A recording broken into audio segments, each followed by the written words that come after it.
Hola, ¿qué tal? Muy buenas noches. Bienvenidos a Noticias 22. Qué gusto estar con ustedes, con mis compañeros Carmen, Rafa, con Laura Regis en la interpretación de lengua de señas mexicana. Huemansin, creo que anda medio malito de la garganta. Sí, ayer lo oyeron así con voz de Don Corleone, de Vito Corleone. Hoy de plano nos envía un saludo y le enviamos un fuerte abrazo hasta su casa y una pronta recuperación le deseamos al buen Weman. Pero tenemos mucha información que compartir con todos ustedes, mi querida Karen Rivera. ¿Qué vamos a platicar esta noche? ¿Qué tal, amigos de Noticias 22? Un placer saludarlos y bueno, con temáticas como la madurez y el amor de pareja llega a su 28ª edición el programa de soliloquios y diálogos bailados, Rafael. Que suena fascinante y además en la que fuera residencia oficial de Los Pinos, ahora está en su máximo esplendor. La cultura michoacana, van a ver por qué. Y también les vamos a platicar acerca de un análisis psicológico de la obra de Enrique Metinides, el fotógrafo de La Nota Roja, pero con toques artísticos. ¿Por qué lo hacía? ¿Qué lo llevó a la fotografía tan pequeño, tan así que le decían el niño? Porque realmente era un chavito cuando empezó a tomar fotos. Y además, ¿por qué iba a tomar ese tipo de fotos? Caray, si está para el diván, ¿eh? Digno de diván, y les vamos a platicar quiénes serán los encargados de analizar esa mente de este excepcional fotógrafo mexicano. Esto y mucho más en Noticias 22. ¡Comenzamos!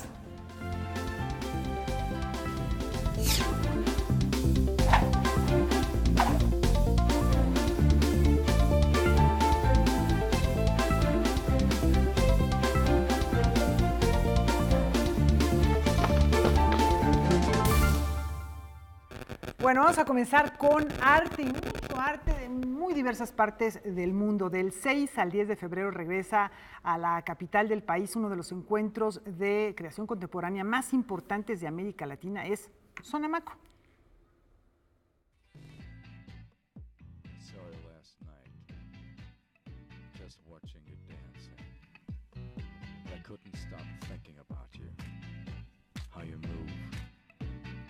Se ha convertido en la feria más importante de Latinoamérica y siempre con la idea de incentivar el coleccionismo en nuestro país, pero a nivel global. Sonamaco como plataforma, la manera en la que ha ido creciendo es que ha ido atendiendo a otros públicos.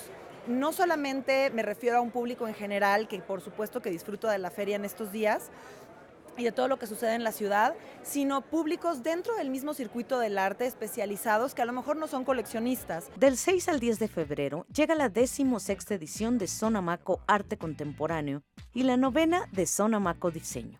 Con la presencia de especialistas como Rob Gianpietro, director del MoMA de Nueva York, Jérôme Neutre del Grand Palais y el crítico de arte Bob Colachello, así como más de 180 galerías de 22 países, la feria tendrá sus ya tradicionales secciones: General, de arte moderno, Sonamaco Sur, curada por Kiki Masuccelli, Sonamaco Nuevas Propuestas, cuya curaduría estará a cargo de José Esparza, y Performance Hall. Pero esto no es todo, también habrá 2 premios de adquisiciones, actividades paralelas, entre otras cosas. Desde hace 16 años, Cuervo 1800 otorga un premio de adquisición.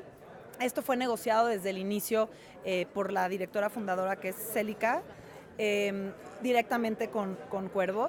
Y de esa manera se han dado otras oportunidades y otros premios. El caso específico de JSA, que este año también otorga un premio para artistas emergentes, tiene que ver con un acercamiento a nosotros. Desde el año pasado contamos en la sección general de Sonamaco México Arte Contemporáneo con 3 espacios que les hemos llamado de compromiso social, que también ha sido como un interés mutuo, tanto de la feria como de estas organizaciones, de buscar canales para que lleguen apoyos directos a ciertas comunidades, pero a partir de proyectos que están relacionados con el arte o el diseño. Este año, los proyectos seleccionados en este rubro son los grandes maestros del arte chiapaneco, Los Ángeles en México e Innovando la Tradición. Los boletos para Sonamaco Arte Contemporáneo y Sonamaco Diseño ya están a la venta en línea y también se podrán comprar los días de la feria directamente en la taquilla de Centro Banamex. Noticias 22, Irma Gallo. Y desde luego les ofrecemos la mejor cobertura de Sonamaco aquí en Noticias 22. Llegado el momento, allá estaremos Rafa, Karen, y lo que tenemos a continuación está muy interesante. En efecto, nada más decir la importancia de que la iniciativa privada también fomente y apoye la cultura. No sé por qué, pero hasta sed me dio cuando vi esta nota. No sé si será algo de programación neurolingüística o mensajes subliminales. Se les llamaba antes publicidad subliminal. Publicidad subliminal, en fin. Simbólica. Hay que darnos una vuelta a Sonamaco, pero también hay que revisar, y comentábamos, Karen, antes de entrar al aire, este documental del hombre que lo vio todo. El hombre que vio demasiado, Rafael, que hace poco tiempo proyectó la Cineteca Nacional y que nos narra la historia de este fotógrafo mexicano, Enrique Metínides, el niño, que puesto bajo la lupa de la psicología, ahora se reflexionó sobre su trabajo, sobre cómo se fue forjando esta idea de ser fotógrafo en el claustro de Sor Juana. Rafael. Directo al diván, vamos por él. En la Universidad del Claustro de Sor Juana se celebra una actividad académica que propone analizar desde las herramientas que propone la psicología la producción artística de ciertos creadores. En la mesa redonda de esta jornada se celebró el encuentro En el Diván con Enrique Metínides, famoso cronista visual de la Nota Roja en México. Su ojo se hizo de esta forma a través del cine, entonces me parece una de las formas más interesantes, y realmente sus composiciones fotográficas son casi como si estuviera haciendo una producción cinematográfica, ¿no? O sea, los planos, todos los elementos de la imagen, y cómo justo rescata ese tipo de eventos tan catastróficos, pero desde una forma estética muy especial. Así, con el psicoanálisis, como una herramienta de la hermenéutica para desentrañar el silencio que tiene la obra fotográfica de Metínides, es decir, de qué manera el dolor clínico o su historia de vida se ve reflejada en la creación artística. Metínides juega toda su vida con la fotografía, porque a él se le obsequia una cámara relativamente entre los 9, los 10 y los 11, que es lo que él señala desde sus aspectos propios de vida. Renuncia al juego para convertirse en un fotógrafo, y ese intercambio de la fotografía lo troquela por medio del juego, toda su vida. Durante la mesa redonda, los especialistas subrayaron cómo la obra fotográfica de Metínides, quien celebra en las galerías del mundo sus 50 años de trabajo, se inserta en dos tradiciones diferentes, el humanismo y la nota roja. Y por otro lado, confronta, ya que pone los ojos del espectador de la fotografía frente a los ojos de los espectadores del horror, en la experiencia de ver a la muerte tan cercana. Nos da como una ubicación histórica de la violencia en México, ¿no? Y las diferencias que tenemos justo en la actualidad y la normalización de ver todo ese tipo de imágenes que ya las vemos así todo el tiempo. En la siguiente sesión de análisis será Carlos Enrique Taboada quien se recueste con su obra en el diván de la Universidad del Claustro de Sor Juana. Noticias 22, Huemansi Rodríguez. Está candente aquí la reflexión en torno al trabajo, no solo de Enrique Metínides, sino de todos estos fotoperiodistas que se dedican a la nota roja y que encuentran ese lado artístico en medio de la desgracia. Y ahorita lo comentabas, Laura, Enrique empezó a muy temprana edad. Ajá. Y estábamos hablando de sus primeras imágenes, no solo en la morgue, sino aquella emblemática de un accidente que ocurrió, que él llevaba la cámara y decidió consignarlo de alguna manera. La mujer dices que... en un auto verde que circula. Que circula en internet, que es muy famoso, que queda prensada la mujer con el auto. Y se ve perfectamente su rostro, en fin. Pero también, ¿por qué toman esas fotos? Es por la misma razón que se consume el día de hoy y tienen tanto éxito, y hay inclusive investigaciones y publicaciones relacionadas a esta tendencia, como diarios como El Alarma, diarios que aún están en circulación, pero que marcan un hito. Bueno, el Metro también, ¿no? El Metro, sí, bueno, hay muchísimos, pero El Alarma fue de los primeros en abocarse a este tipo de información. Se volvió emblemático, se volvió icónico, al grado que ahora los investigadores de medios de comunicación dedican tomos completos precisamente a reflexionar sobre los contenidos. Pero insisto, ¿qué pasaba con Enrique Metínides? Lo mismo que pasa con aquellos que consumen este tipo de información. Es algo que va más allá del morbo, porque también encontramos ese lado estético. Y que aquí es interesante porque es la reflexión a partir de la ciencia, a partir de la psicología y cómo es que se va también desarrollando este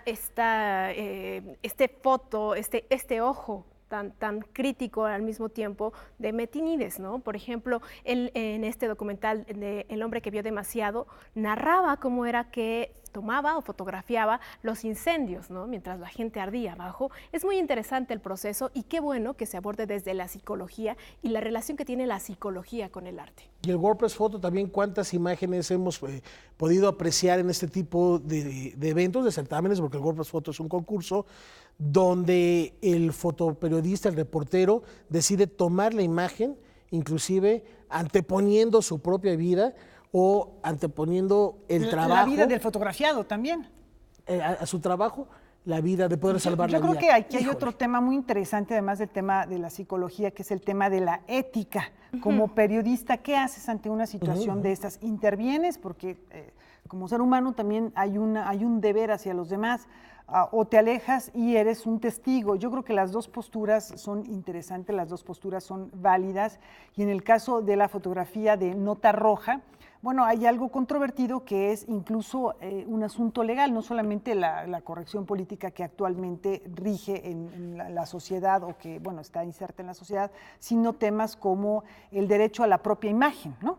Que ha hecho que muchas veces este tipo de fotografías sean censuradas y solamente se vea algún fragmento, no pueda verse el rostro, identificarse a la persona por un respeto, digamos, a los deudos o a el propio ser humano, que aunque esté muerto, tiene derechos sobre su imagen. Es una discusión interesante en el ámbito del periodismo, de la ética, y bueno, pues aquí está el de la psicología. Tendremos que ir al diván otros que no sean...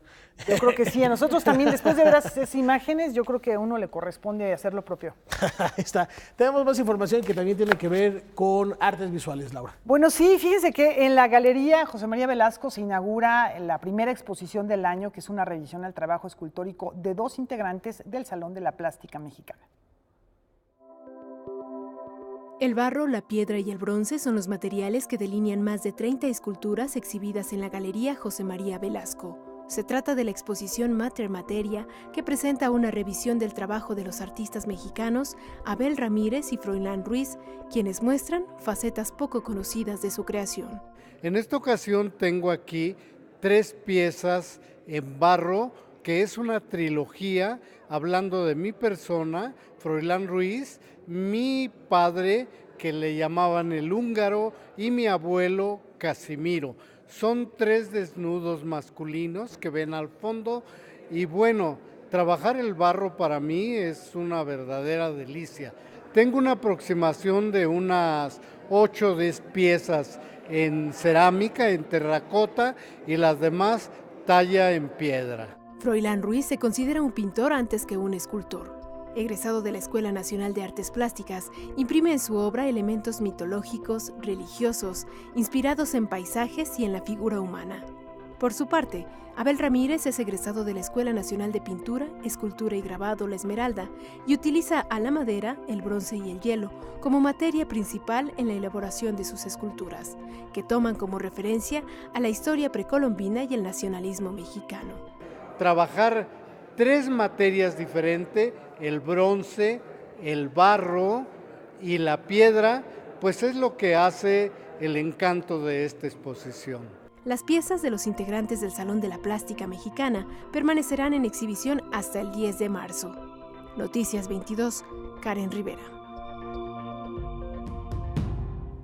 Bueno, pues ahí está la invitación a que visiten esta muestra Mater Materia y en un momento regresamos, Rafael, con más información. Así es, sigan en sintonía de Noticias 22, ya volvemos.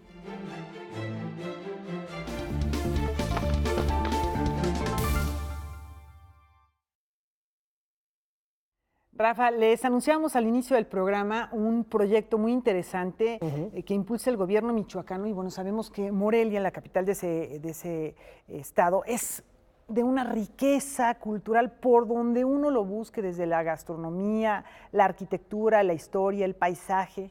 Y con la intención de que siga siendo este referente para la vida cultural en lo que respecta a la creación y al imaginario que tenemos todo de esta cultura michoacana, en la exresidencia oficial de Los Pinos hay una muestra bastante atractiva. Con un presupuesto por arriba de los 7.700.000 pesos para cultura, la ciudad de Morelia emprenderá un programa ambicioso que busca tener presencia en la capital del estado, la Ciudad de México y el extranjero. El principal programa será el de desarrollo cultural comunitario. El trabajo que nosotros estamos haciendo es de florecimiento, de hacer visible, de apoyar lo que ya existe y ha sido invisible. Entonces tenemos en cada una de las 14 tenencias un trabajo cultural, comunitario, natural. La cultura existe, haya o no haya instituciones. El 12 de diciembre de 1991, la UNESCO inscribió a Morelia en la lista de patrimonio.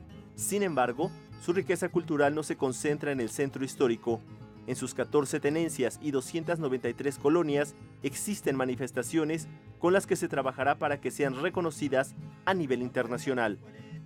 Nuestro principal trabajo es la gestión.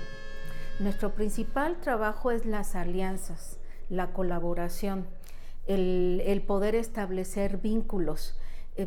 Voy a poner como ejemplo, tenemos la tenencia de San Nicolás Obispo, que es donde se hace tradicionalmente y ancestralmente los molcajetes y los metates, con toda la forma artesanal tradicional. Suben al cerro con sus burritos, bajan los bloques de piedra y después le dan la forma a puro cincel y marro. Y ellos tienen una pequeña feria de molcajete. Ellos creían que el molcajete no era artesanía, que era nada más un enser doméstico. Y ahorita estamos trabajando para que el molcajete tenga su denominación de origen en San Nicolás Obispo. ¿Así lo está trabajando? Lo estamos trabajando a nivel jurídico. Sin llegar a ser un censo, se trabajará con la comunidad artística para tener un directorio que permita saber en qué comunidades trabajan. A la par, se creó una cartilla en donde los creadores registran sus proyectos para ver su viabilidad. Así también, se les destinarán recursos como la compra de boletos de avión para los que tengan contratos en el extranjero. Piden más atención, piden visibilidad, es decir, hay una constante actividad cultural. Hay más de 4 o 5 foros de teatro independiente, hay compañías de danza, hay pintores. Lo que ellos quieren es que haya atención, haya revalorización, haya presencia, y que esta presencia les permita tener el nivel que se corresponde como sociedad. Y a nivel nacional, que Morelia y los artistas de Morelia tengan una posición y una visibilidad a nivel nacional. Noticias 22, Alberto Aranda. Bueno, esto es una parte del Estado que es uno de los estados que ha tenido conflictos de todo tipo, desde los cárteles de la droga, problemas con los empleados de educación y con empleados en general que han denunciado que no han recibido su pago. En fin, sí, como se hace esta política en Morelia, se extiende a todo el estado, yo creo que puede ser una herramienta para permitir que las personas tengan una capacidad de decisión, de toma de decisiones y de información que les ayude a tener una vida mejor, ¿no? Como bien refieres, en estos días que ha sido noticia y no precisamente por factores culturales en Michoacán, ahí está la otra cara de la moneda que es importante que conozcamos y nos demos una vuelta a Los Pinos para ver cuál es esta oferta tan rica, tan vasta, cultural que tiene precisamente este estado, que es hermoso. Podemos reflexionar en festivales tan importantes como el Festival de Cine de Morelia, el Festival de Música, que es uno de los pocos de música de concierto consagrados en nuestro país y que traen a grandes exponentes año con año, y todas estas tradiciones. Tú hablabas hace ratito también de la gastronomía, que es ates, vasta, por ejemplo, y riquísima. Que son, los uchepos y las exacto, corundas, que son en fin, extraordinarias. Hay que darnos una vuelta, no solo a Los Pinos, sino también, ahorita que estamos mencionando esto, a Michoacán y celebrar toda esa riqueza, Karen. Así es, y aunado a los proyectos locales a los que se refería la secretaria de Cultura de Morelia, Cardelia Amezcua, la capital michoacana, con su riqueza en gastronomía, tradiciones y artesanías, tendrá una significativa presencia en la Ciudad de México. Cardiela Amezcua informó que buscará el apoyo del Fondo de Cultura Económica para impulsar un proyecto editorial. Con la Secretaría de Cultura Federal, impulsará programas con la ayuda de los titulares de Vinculación, Culturas Populares, FONAR y Dirección General de Bibliotecas, y creará convenios con el INVAL. Estamos proponiendo como gran programa es Morelia, un gran escenario. Entonces al INVA y a todas las escuelas del INVA les estoy proponiendo que en Morelia hagan sus prácticas escénicas las escuelas profesionales, que consideren que Morelia es un gran escenario donde los chicos pueden venir y hacer prácticas escénicas en cualquier comunidad. La comunidad los va a recibir 15 días para que ellos hagan ahí procesos culturales, para que monten obra, para que presenten obra y tengan esta experiencia de práctica escénica y de práctica profesional. Con la Secretaría de Cultura Federal es muy importante que nosotros estamos en la misma idea y en el mismo concepto de desarrollo cultural comunitario, ¿sí? No estamos desfasados conceptual ni metodológicamente. Entonces eso estamos esperando que salgan los términos de referencia para nosotros meter nuestros grandes proyectos como Barrio con Corazón, que es la apropiación de la comunidad de esos artistas, que ese es muy interesante porque generalmente se hacen proyectos para que los artistas vayan y se apropien del espacio público, de procesos comunitarios, y Barrio con Corazón es nuestra oportunidad para que el barrio y la comunidad se apropie del artista que vive y que ensaya ahí, y que diga, en este barrio Santiaguito, en este barrio Vasco de Quiroga, el corazón es el pintor, es el poeta, es el músico, es el bailarín. Además, en mayo, Morelia realizará un festival donde se darán cita las ciudades patrimonio del país, y en la Ciudad de México se buscará tener una gran muestra que tendrá como escenario el complejo cultural Los Pinos. Estamos diseñando ya la curaduría para una magna exposición de Morelia en Los Pinos. Cuando digo magna exposición es porque va a tener 6 diferentes núcleos. El principal núcleo, bueno, todos son principales, el primer núcleo es el de la historia prehispánica. Ahí estamos haciendo ya gestiones para tener a resguardo piezas que nos permitan exponer. Entonces está prehispánico, está Morelos como personaje emblemático además del gobierno del profesor Raúl Morón Orozco, está artesanías, esta gastronomía, que es muy importante para nosotros, y esta cultura contemporánea. Estamos haciendo y propiciando alianzas con la Casa Natal de Morelos, o sea, estamos pensando en realmente traer escritos de Morelos. Estamos viendo que el Museo del Estado también nos pueda proporcionar piezas. Esto es todo un trabajo museístico, de curaduría, además que incluye también costos de seguros, etcétera. Es una magna exposición. Noticias 22, Alberto Aranda. Bueno, pues estaremos pendientes de esta magna exposición que llegará a Los Pinos y que nos contará la historia, las tradiciones, las costumbres de este estado de la República. Recordemos que Los Pinos se abrió recientemente con esa intención, con la intención de que se apropiara el espacio para que la sociedad se acercara y también para que se realizaran actividades culturales. Rafael, Laura, es muy interesante lo que sucederá a partir de estos proyectos culturales. Y qué bueno que están llegando también de otras latitudes del país. Ya habíamos tenido la oportunidad de escuchar un par de conciertos, de inclusive la proyección que se hizo de la película Roma, y ahora esta ventana para descubrir y reconocer lo que se está haciendo en otras latitudes, en otras geografías también de la República Mexicana. Y seguramente después irán llegando otras. Y bueno, este también es un nuevo espacio del que les vamos a hablar a continuación, en otro ámbito, pero se estrena un espacio de cultura. Así es, y la encargada es la artista argentina Leila Shop, que está haciendo una residencia en nuestro país para redescubrir el mito del héroe. Vamos a ver. Para su nuevo espacio de aproximadamente 150 metros cuadrados, ubicado en la colonia Anáhuac, la Galería Etra recibe en residencia artística a Leila Shop, en un proyecto inaugural que ella define como instalación pictórica. Esta instalación proviene de una muestra que yo hice en 2016 en Buenos Aires.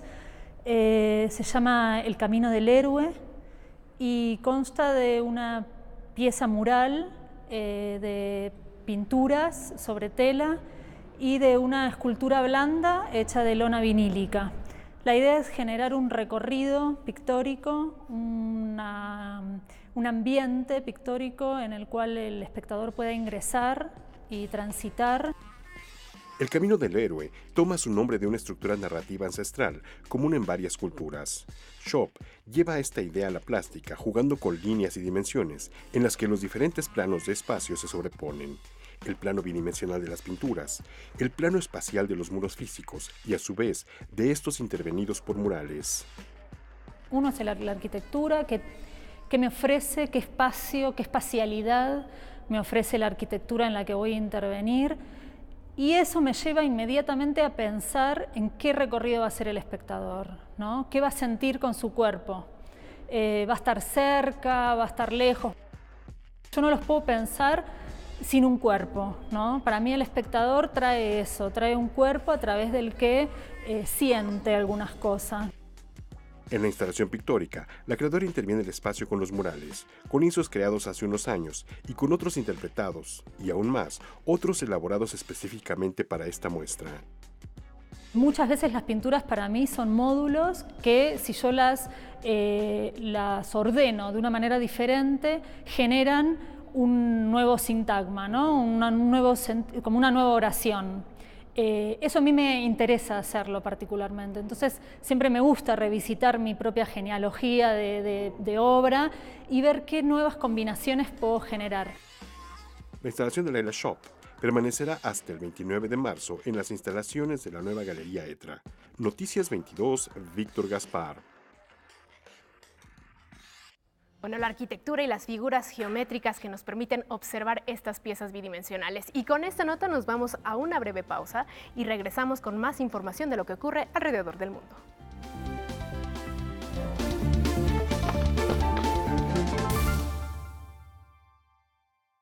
Ahora echamos un vistazo de lo que se comenta en las distintas redes en materia cultural y arrancamos con una triste noticia, Laura. Efectivamente, falleció el poeta maya Humberto Akbal a la edad de 67 años debido a complicaciones derivadas de una cirugía que le fue practicada el domingo. El autor de Guardián de la Caída del Agua dedicó gran parte de su vida al estudio del Popol Vuh.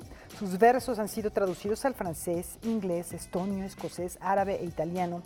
Y entre los múltiples reconocimientos que recibió figuran el premio de poesía Pierpaolo Pasolini en 2004 y el nombramiento como Caballero de las Artes y las Letras por el Ministerio de Cultura de Francia. Y el Instituto Nacional de Antropología e Historia informa que concluyó el proceso de restauración de los espacios que resultaron dañados en el Museo Regional de Tlaxcala a raíz del sismo del 19 de septiembre del 2017.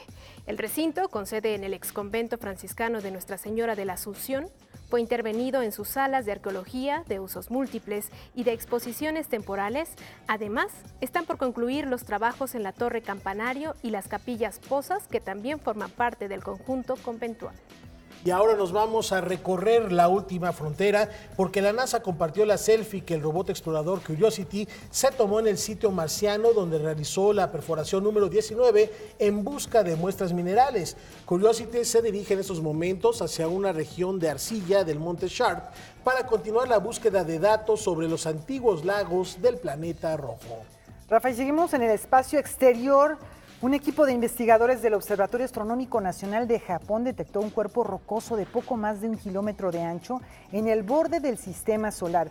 El objeto fue hallado en el cinturón de Kuiper por medio de una técnica conocida como ocultación estelar, que consiste en la observación de aproximadamente 2.000 estrellas durante 60 horas continuas. Los investigadores sugieren que el cuerpo celeste descubierto puede tener claves para desentrañar los secretos sobre la evolución de nuestro sistema solar. Nada más, ¿eh? Laura, y en la ciudad de Budapest ha sido inaugurado una cafetería en la que colabora un equipo completo de robots camareros con el objetivo tratando de familiarizar a sus comensales con la tecnología de inteligencia artificial.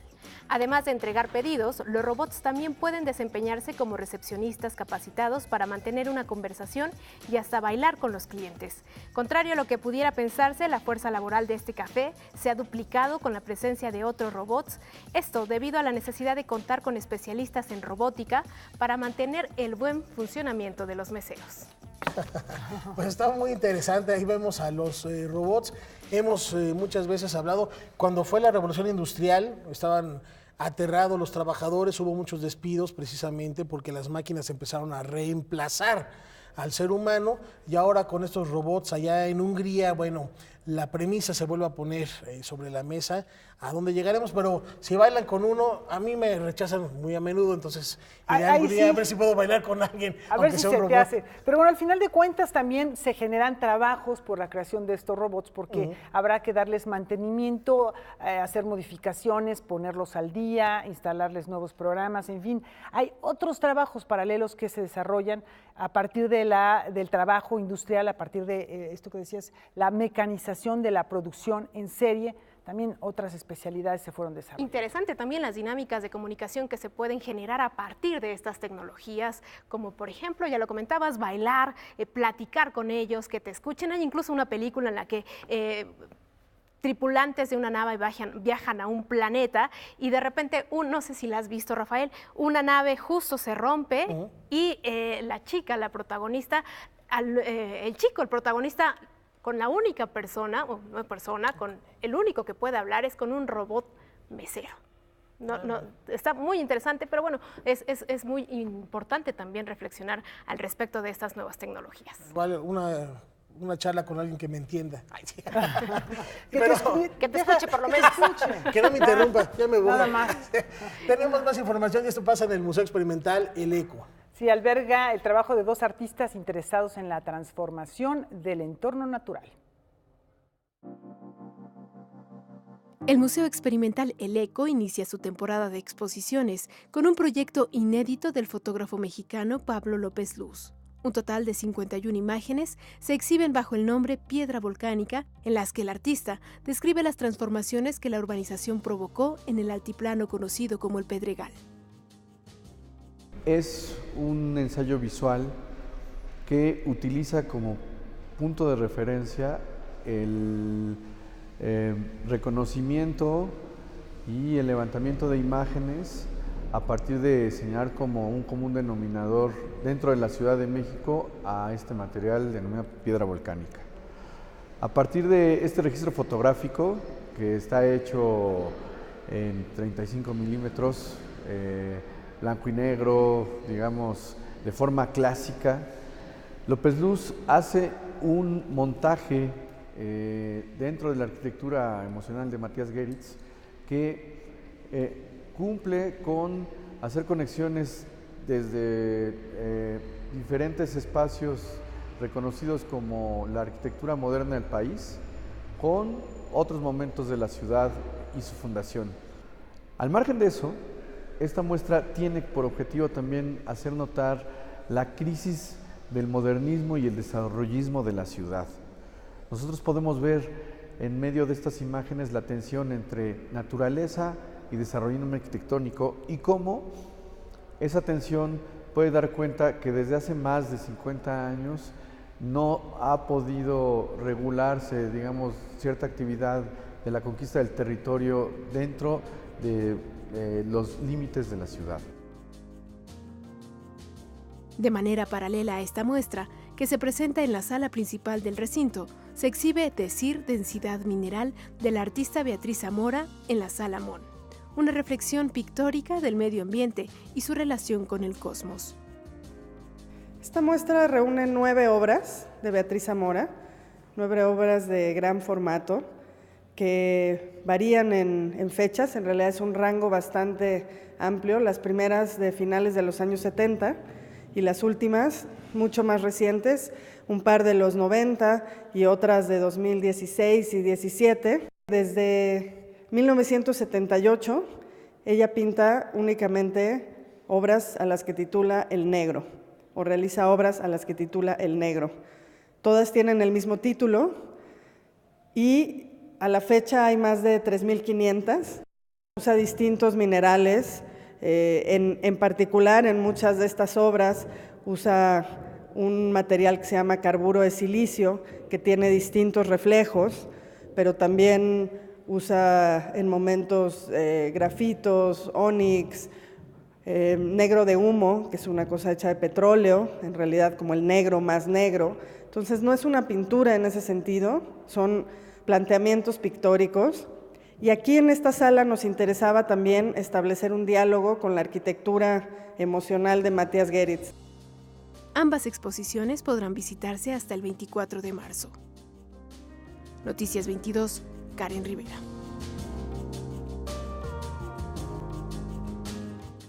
Bueno, ahí está parte de estas dos exposiciones con las que inicia su temporada de muestras el Museo Experimental El Eco, y también qué interesante ver ambas, ¿no? Por una parte la piedra que le da vida al Pedregal y por otra estos negros de Beatriz Zamora, que ha trabajado durante más de 5 décadas y que bueno, aquí al final de cuentas, aunque sean cuadros de diferentes años, de diferentes épocas, la búsqueda por ese color y por la esencia humana continúa y se plasma, se siente en esta sala del Eco. Y la reflexión desde el punto de vista artístico, dábamos información ahorita que consultábamos lo que se comenta en la red del espacio y qué sucede en el más allá de nuestra última frontera, como se bautizó en Star Trek. Y estas miradas artísticas a reflexionar, a repensar, a replantear el universo desde los lienzos, desde la música, ¿por qué no? También hay grandes ejemplos. Mahler lo hizo, por supuesto, de una manera extraordinaria, y ahí está este ejemplo de cómo podemos mirar hacia adentro el universo. Y que era parte de lo que buscaba, perdón Laura, Matías Geritz con esta arquitectura, ¿no? Esta relación, esta convivencia del ser humano con los espacios arquitectónicos. Rufino Tamayo también. Bueno, yo lo que quería comentar es que yo creo que a Beatriz Zamora todavía no le ha hecho justicia a la revolución, y que bueno, esta muestra tampoco le hace justicia a la cámara, porque como se trata de texturas, es muy difícil apreciar en una fotografía o mismo en televisión el trabajo de esta creadora que muchos años ha estado olvidada, que le cuesta mucho trabajo de pronto colocar sus obras ya sea en colecciones privadas o en exposiciones, y es un artista que a partir del color negro hace una exploración que no solamente es plástica, sino también es conceptual. Yo creo que vale mucho la pena ir a ver el trabajo de esta creadora. Son muestras vivenciales que son presenciales, son de estar ahí, de sentir el espacio y de convivir directamente con estas piezas. Inclusive cuando estrenamos este mural que tenemos a nuestras espaldas de Jackson Pollock, a propósito de que ayer era su aniversario, también lo decíamos, no es lo mismo verla inclusive a través de sus pantallas de televisión, por muy alta definición que tengamos, que verlas en vivo, porque son arena, es vidrio, es textura y es sensaciones que solo estando frente a la obra se pueden capturar. Bueno, pues ahí. Entonces aquí. La invitación está hecha, tenemos hasta marzo para dialogar, convivir con estas piezas. Mientras tanto, nos vamos a una breve pausa. Volvemos.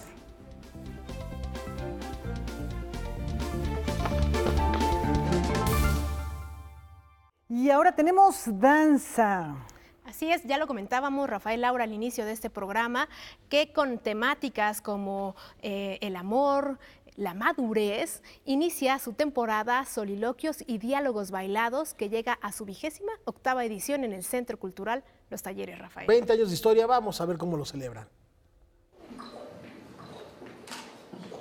Las piezas que forman parte de la temporada de danza contemporánea, Soliloquios y Diálogos Bailados, desarrollan con humor y sencillez el tema de la madurez humana. Las compañías españolas Provisional Danza y Nómada serán las encargadas de abrir este ciclo con su propuesta Otra Vez. Es sobre la relación de pareja, de una pareja que ya tiene tiempo juntos. Es muy divertida. Usan como parte del efecto sonoro un piso de bolitas de plástico. Entonces hay una parte que como que zapatean en eso y ese es el ritmo de la obra. También se presentará el estreno de la obra Platicadores, que interpretarán Isabel Beteta y Toño Torres.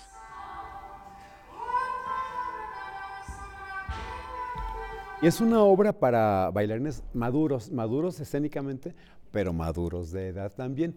Esta pieza que estamos construyendo realmente entre los dos, yo originalmente le propuse a la maestra hacer una como especie de parodia de un bailarín ya grande, que en este caso como que se quiere aferrar a hacer lo que hacía cuando era joven, pero ya no lo puede, y entonces empieza una discusión y por eso se llaman Los Platicadores. Con una propuesta multidisciplinaria que incluye proyecciones y música en vivo, se presentará el colectivo Pausa, con una propuesta que reflexiona sobre el origen del ser humano y su identidad. Es una obra, es muy bonita, sí hay que decirlo, tiene intervención del público, ella hace unas cosas interactivas, es súper contemporáneo, pero no es de esas obras que a veces es difícil seguir, sino tiene algo lúdico y muy plástico, visualmente es bellísima.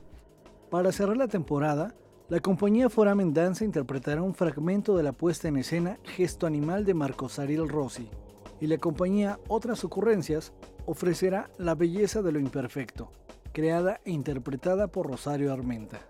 Que lleguen con la mente en blanco para que lo que el bailarín, el coreógrafo les dé, caigan blandito, pueda escribir sobre la página, que traigan su propia historia y la agreguen a lo que vean.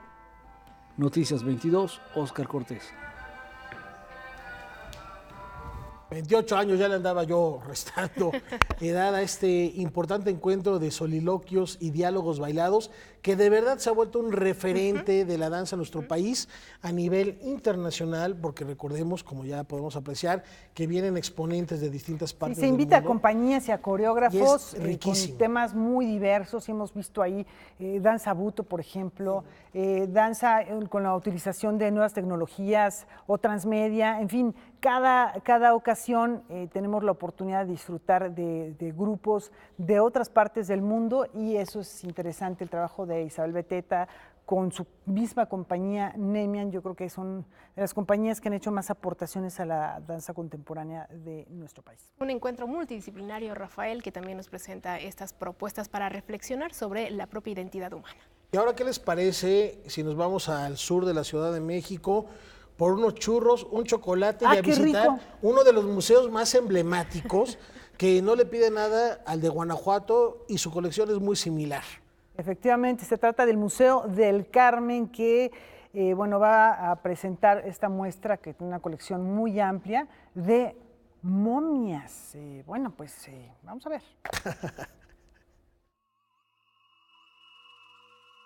Famoso por conservar una docena de cuerpos humanos momificados de finales del siglo XIX e inicios del XX, el Museo del Carmen ha sumado a su colección permanente 17 ejemplares como parte de la exposición temporal Momias, Ilusiones de Vida Eterna. Aquí lo que la gente tiene que ver es los prehispánicos cómo están en forma fetal. Entonces ellos tenían dentro de su religión, de su concepción religiosa o mítica, o lo que es que estaban en forma fetal. Entonces cuando salen, el mundo tenía que recibirlos en esa forma. Y cuando se van, lo mismo, tenían que estar en esa forma, que se tenían que ir de esa manera, ¿no? Entonces es muy interesante cómo a partir de la conquista cambia la forma de enterrar a sus muertos, ¿no? Ahora ya los entierran en cuevas, por ejemplo en la tarahumara pues usaban mucho las cuevas, o en la época prehispánica usaban algunas pirámides o cerca de las pirámides, o sea, era totalmente diferente.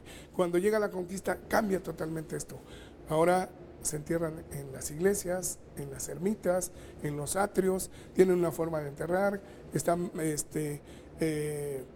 viendo hacia el altar principal de la iglesia como punto de referencia, y esto lo hacen porque el día del juicio final todos los tenemos que levantar, y bueno, el altar principal representa a Jesús, y bueno, todos tenemos que verlo. Y aquí hay una cosa curiosa, revisando por ejemplo los archivos, es de que por ejemplo los delincuentes o esta gente que la detectaban en la iglesia católica o la iglesia que era la que se encargaba de hacer esto, pues los delincuentes los enterraban al revés, ¿no? Entonces, hasta el juicio final todavía tienen ese castigo. Las piezas expuestas son producto de fenómenos naturales que, a diferencia del proceso realizado por los egipcios, permitió su preservación sin la intervención del hombre. conocemos a través de la historia que hay dos tipos de momificación o más. Una que es la intencional, donde interviene el hombre para llevar a cabo la momificación, y la otra es un proceso natural.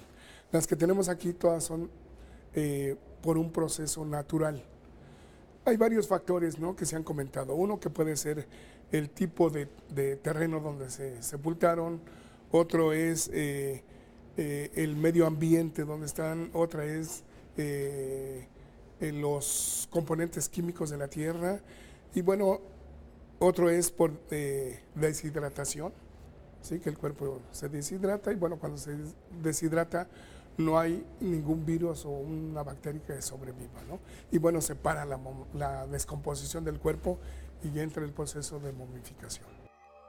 Organizada por el Instituto Nacional de Antropología e Historia, la muestra es producto del trabajo colegiado entre la arqueología y la historia.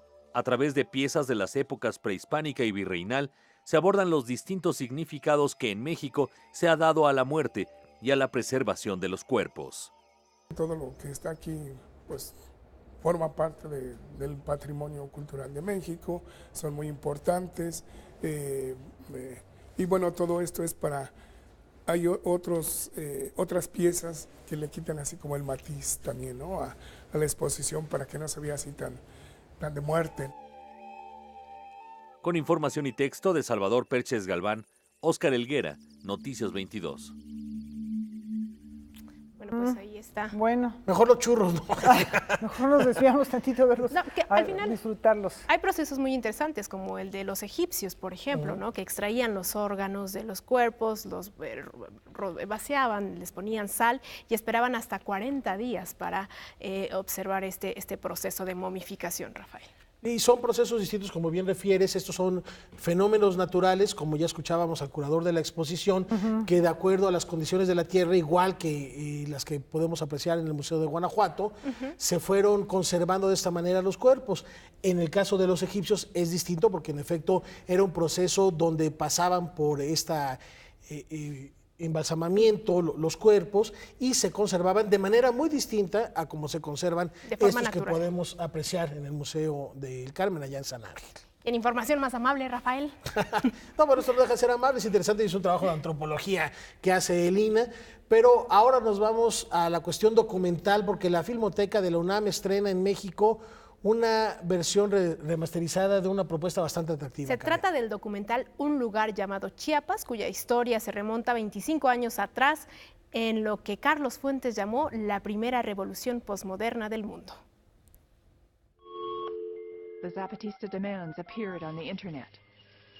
A 25 años del levantamiento armado del Ejército Zapatista de Liberación Nacional y a 20 años de su estreno en el Festival Internacional de Cine de Berlín, el documental Un lugar llamado Chiapas, de la directora Nettie Wild, se proyectará nuevamente en nuestro país, donde nunca se exhibió de manera comercial.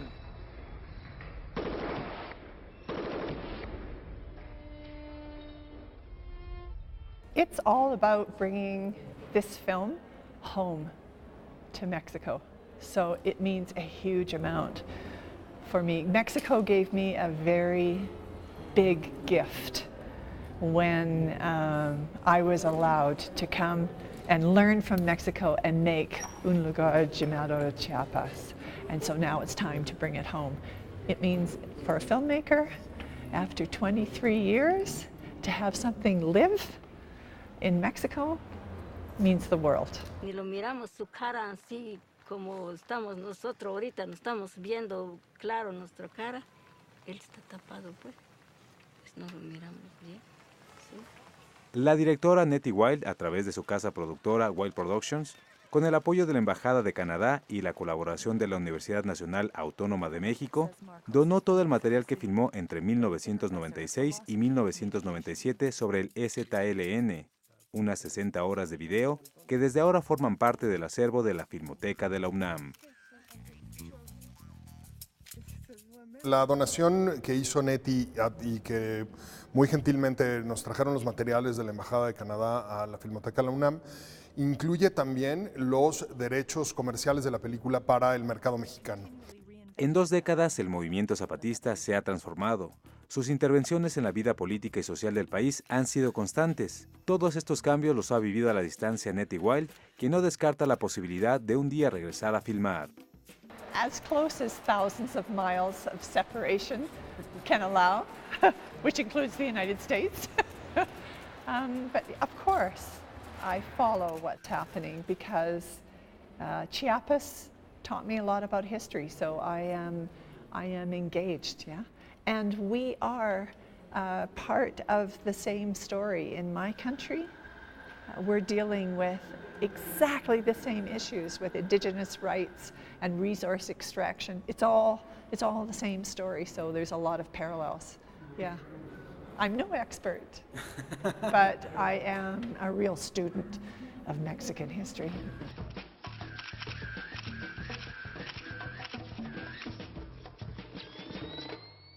Este es un retrato doloroso porque la realidad que nos presenta un lugar llamado Chiapas no ha cambiado demasiado en 25 años. La película se presenta hasta el 31 de enero en el Cinematógrafo del Chopo. A partir del 7 de febrero llegará a la Sala Julio Bracho del Centro Cultural Universitario. Paralelamente, ya se planea su estreno en las televisoras públicas. Noticias 22, Julio López. Bueno, pues es otra efeméride que nos puede llevar a reflexionar sobre muchos asuntos. Ese 1 de enero de 1994 que despertó México con el levantamiento zapatista. Y por cierto que también la entrada en vigor del Tratado de Libre Comercio. Coincidieron. Que bueno, estas cosas no pueden ser casuales, ¿no? En fin, bueno, pues es un momento parteaguas y a 25 años es bueno pensar en esto. Y bueno, nos vamos a despedir, como es costumbre, con música o recordando a un gran compositor inglés, de esos que quedan muchas veces olvidados, porque le tocó vivir en una época donde había titanes de la música como Beethoven, como Brahms, como Schubert, como Mendelssohn, y nos referimos a Frederick Delius, que fue un extraordinario compositor británico, y con este concierto para piano ponemos broche de oro a este programa. Muchas gracias. Muchas buenas noches, hasta mañana. Buenas noches.